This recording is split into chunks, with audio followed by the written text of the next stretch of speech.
जनसंख्या बहुत ज्यादा हो गई है। हम जातिगत सर्वे कराएंगे और जिन जिन लोगों के पास भूमि नहीं होगी उन लोगों को भूमि दान कर देंगे। बिहार में जातिगत सर्वे हुआ। जातिगत सर्वे की रिपोर्ट ने बताया कि बिहार में 27% भूमिहार ब्राह्मणों के पास 1 इंच जमीन भी नहीं है। सरकार ने बोला अब हम नहीं देंगे। लाठी खाने वालों में सबसे आगे प्रशांत किशोर के साथ हम भी खड़े थे। सवाल ये है कि गरीबी का उन्मूलन करना है, सही बात है। ऐतिहासिक रूप से पिछड़ों लोगों को राष्ट्रपति जितना आगे बैठा देना है, ये भी सही बात है। लेकिन जाति के आधार पर देख करके बैठाइएगा, आर्थिक आधार पर देख करके नहीं बैठाइएगा, ये कैसी बात होती है। हर सूबे गरीब होकर के भी ब्राह्मण के रूप में अग्रणी मान लिए जाएंगे। आदित्य राज सिंह गरीब होकर के भी दिल्ली आने का पैसा भले नहीं होगा, लोन लेकर के आएंगे, लेकिन फिर भी अमीर मान लिए जाएंगे। ऑटो में बैठ के आएंगे, संपूर्ण सवर्ण मान लिए जाएंगे, लेकिन राष्ट्रपति द्रौपदी मुर्मू के बच्चों को आईएएस के एग्जाम में आरक्षण दे दिया जाएगा। ये व्यवस्था चल रही है, ये मजाक चल रहा है। भाई मेरा एक अंतिम सवाल है, मान लेते हैं 5000 साल तक शोषण हो ही रहा था, मैं मान लेता हूं। आपने कहा आदित्य राज सिंह के परिवार के लोग मेरा शोषण कर रहे थे। आदित्य राज सिंह हाथ जोड़ के समाज के बीच में खड़े हैं। आप बताइए मेरे पूर्वज का नाम क्या था जो शोषण कर रहे थे? हम माफी मांगेंगे आपके सामने। केवल हवाबाजी पे हवाबाजी चलता चला जा रहा है। वो प्रधानमंत्री मोदी जो सामान्य वर्ग में जन्म लेते हैं, 1992 में जिसकी जाति को ओबीसी में डाल दिया जाता है, संसद में खड़े होकर के कहते हैं मैं तो अति पिछड़े समाज से आता हूं। अगर आप प्रधानमंत्री बनने के बाद भी अति पिछड़े समाज से आते हैं और ऑस्ट्रेलिया का प्रधानमंत्री खड़े होकर के कह देता है prime minister is the boss, उसके बाद भी हम सम्मान के साथ पूछना चाहते हैं, इतना सम्मानित होने के बाद आपको अति पिछड़ा खुद को बोलने का अधिकार दे कौन रहा है? आप एक व्यक्ति नहीं थे, आप हमारे प्रधानमंत्री थे। जब हमने आपको पिछड़ा नहीं माना तो आपने अपने आप को पिछड़ा कैसे मान लिया? इन सवालों पे कोई बात ही नहीं कर रहा है। हर दुबे ने कह दिया, आदित्य राज सिंह ने कह दिया कि भाई आर्थिक आधार पे आरक्षण दे दीजिए। कह रहे हमारा हक छीनना चाह रहे हो।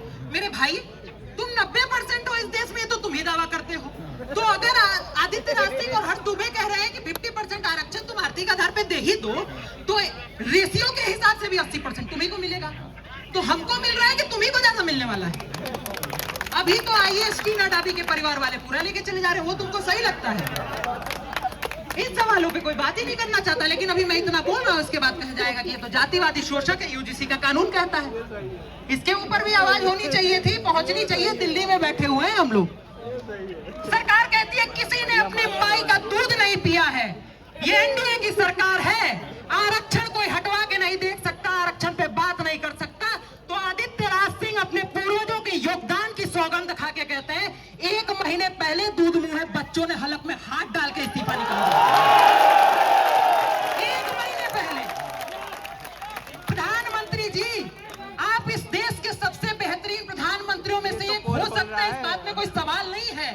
लेकिन एक बात ध्यान रखिएगा, शोहरत की बुलंदी भी पल भर का तमाशा है, जिस डाल पे बैठे हो टूट भी सकती है।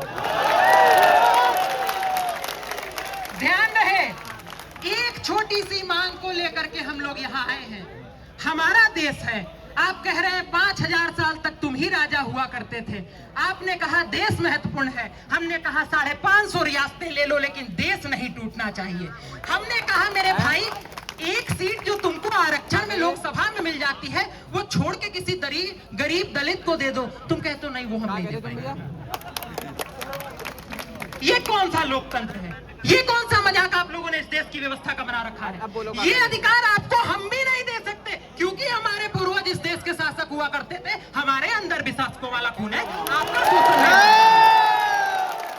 और अगर शोषण करना होता तो आचार्य चाणक्य ने खुले तौर पे कह दिया था पाटलिपुत्र में कि जो हाथ शस्त्र चलाना सिखा सकते हैं वो सर काट भी सकते हैं। उसके बाद भी, इस पे ताली नहीं बजाना था, उसके बाद भी एक धनानंद को उतार के पिछड़े समाज के चंद्रगुप्त मौर्य को बैठाया था। अखंड भारत का पहला राजा आचार्य चाणक्य भी हो सकते थे। यह समझने की जरूरत है। हमने इस देश के लिए त्याग किया है और जब कहा जाता है कि आप अपने नाम से आदित्य त्यागी हटा दीजिए, नहीं हटा सकते हैं मेरे भाई, उसी वजह से जीते हैं।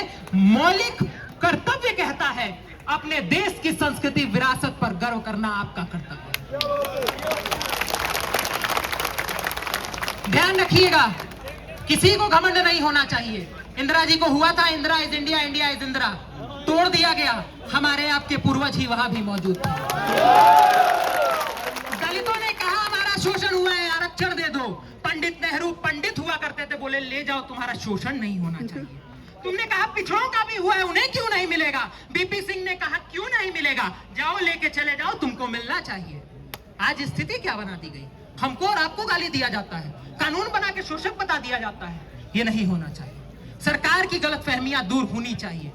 श्रद्धेय अटल बिहारी वाजपेयी जी ने एक बात कही थी, ये कह के अपनी बात समाप्त करता हूं, क्योंकि आदित्य राज सिंह महत्वपूर्ण हो सकते हैं, लेकिन उससे ज्यादा महत्वपूर्ण ये समाज है।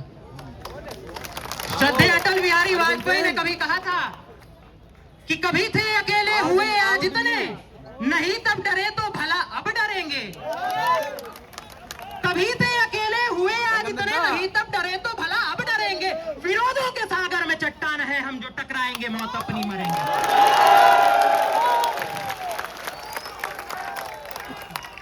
लिया हाथ में ध्वज कभी ना झुकेगा, लिया हाथ में ध्वज कभी ना झुकेगा। कदम बढ़ गया है अभी ना रुकेगा, न सूरज के सम्मुख अंधेरा टिकेगा। ध्यान रखिएगा, अंतिम लाइन कह देते हैं, ना ही बैनर हटेगा। भारत माता की, भारत माता की, भारत माता की। हम समाज के लोगों की एकता की, हमारी जीत की, हमारी जीत की। याद रखिएगा, भगवान कृष्ण ने कहा था सब होगा, कैसे होगा इस पे विश्वास रख लीजिएगा तो वैसे होगा। बहुत